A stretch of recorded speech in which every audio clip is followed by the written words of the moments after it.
पति ब्रह्मचारी।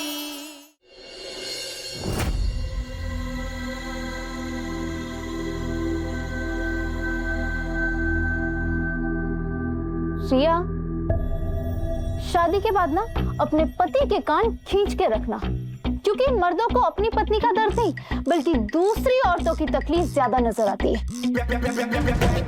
रिया, तू ना अपने रिश्ते को एकदम अच्छे से बना के रखना, एकदम स्ट्रेट फॉरवर्ड रहना। ये पति के कान को यहाँ से वहाँ से पकड़ने की जरूरत नहीं है, टिपिकल पत्नियों की तरह। रिया, अपने पति को ऐसे ट्रेन करना कि कभी कुछ बोलने की जरूरत ही ना पड़े, बिन बोले वो तुम्हारे मन की सारी बातें समझ जाए।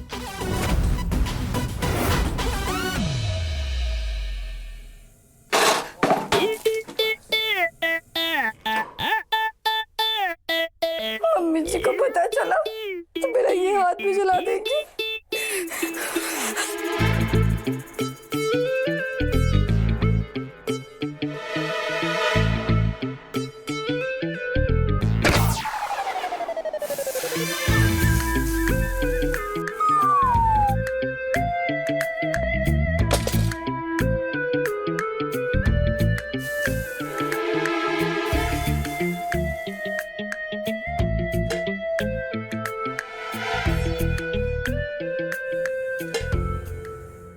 रिया, पति को ना पति बने रहने देना। ट्रेनिंग के चक्कर में इतना भी डमरू मत बजाना कि बेचारा बंदर बनकर रह जाए। वो लोग कि दोनों फिर शुरू हो गए। रिया, डमरू का तो पता नहीं, पर हाथ में छड़ी जरूर रखना। हाँ, हम बेचारे पतियों के पास राइट भी नहीं होता ना डोमेस्टिक वायलेंस का केस करने का।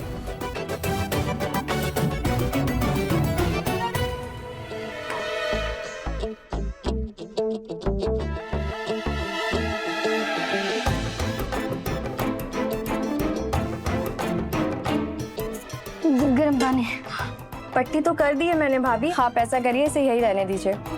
भाभी को जब रात में जरूरत पड़ेगी वो खुद सिकाई कर लेंगी।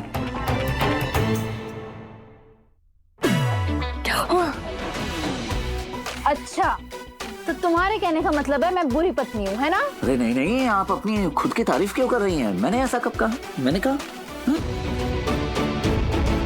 अच्छा ताई माँ, वो मैं तुम दोनों के बीच में नहीं पड़ने वाली, खुद ही मना अपने पति को। हाँ, वो तो मैं खुद ही मनाऊंगा, लेकिन मुझे आपसे कुछ और बात करनी है ताई माँ।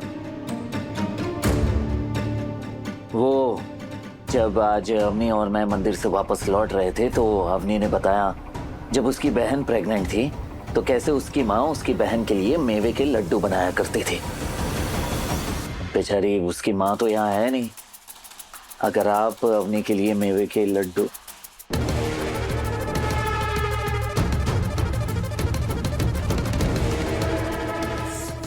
अभी क्या कर रही हो? देवर जी का इरादा छुन्नी जी को मनाने का है कि रुलाने का है? पता नहीं यार भाभी, क्या करते रहते हैं भैया भी। भाभी चलिए, मैं आपको रूम में छोड़कर आती हूँ। नहीं काफी, अब मैं खुद चली जाऊंगी।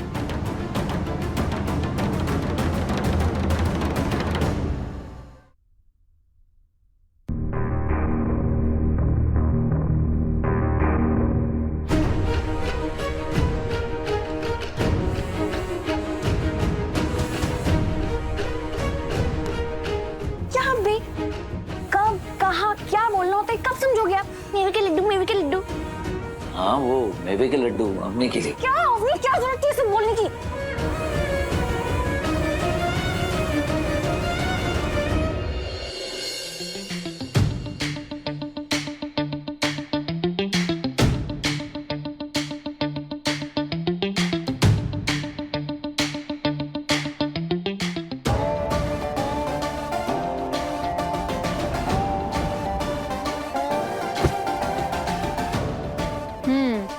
ऐसी हरकत करने वाले पति को नीचे ही सोना चाहिए। ये मेरे लिए नहीं है, आपके लिए। आपको फैल कर सोना है ना तो यहाँ नीचे आराम से फैल कर सो जाइए, मैं ऊपर चैन की नींद सोऊंगा। तुमने सोचा भी कैसे कि मैं नीचे सोऊंगी? चुपचाप तुम जमीन पे सो जाओ, समझे? दादा भाई से दादागिरी कर रही हैं। मैंने कहा ना, यहाँ नीचे जमीन पर मैं नहीं आप सोएंगे। ओ हेलो, तुम्हारी दादागिरी ना मुझ पर नहीं चलेगी। मैं नीचे बिल्कुल नहीं सोऊंगी, मैं यहीं पर सोऊंगी। हिम्मत है तो मुझे यहाँ से उठा के दिखाओ। आ ईशा जी आराम से। तू ना जरा सा भी मेरी तरह, ना कहीं से मैं तेरी तरह, मिलके भी दोनों हैं अजनबी।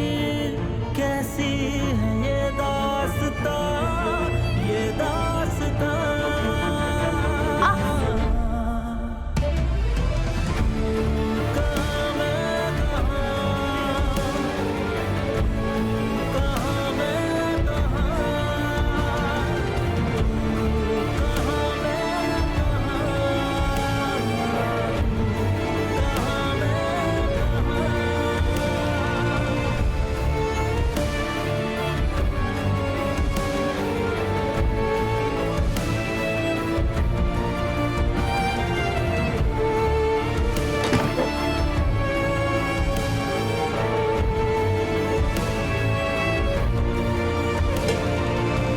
चलिए अब आपके पाँव की सिकाई का टाइम हो गया। नहीं, मुझे कोई हेल्प नहीं चाहिए, मैं खुद कर लूंगी। ईशा जी आपको याद है ना काव्या ने क्या कहा था कि पाँव की सिकाई करना बहुत जरूरी है, वो भी अच्छे से, जो कि आप नहीं कर पाएंगे।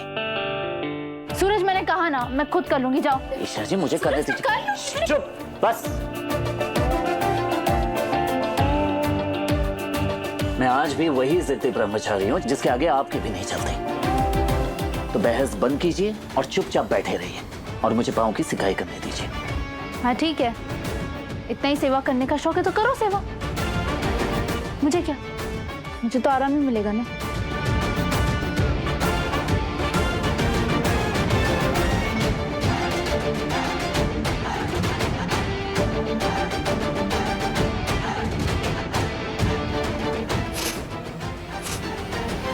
क्या क्या की क्या कर रहे हो? कुछ नहीं।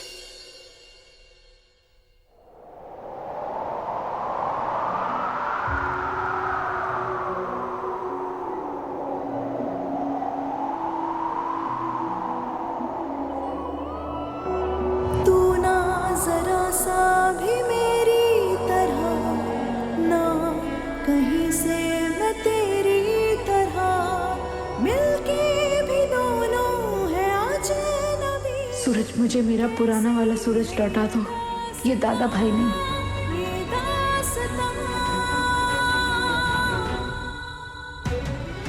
तू कहाँ मैं कहाँ, तू कहाँ मैं कहाँ, तू कहाँ मैं कहाँ, तू कहाँ मैं कहाँ।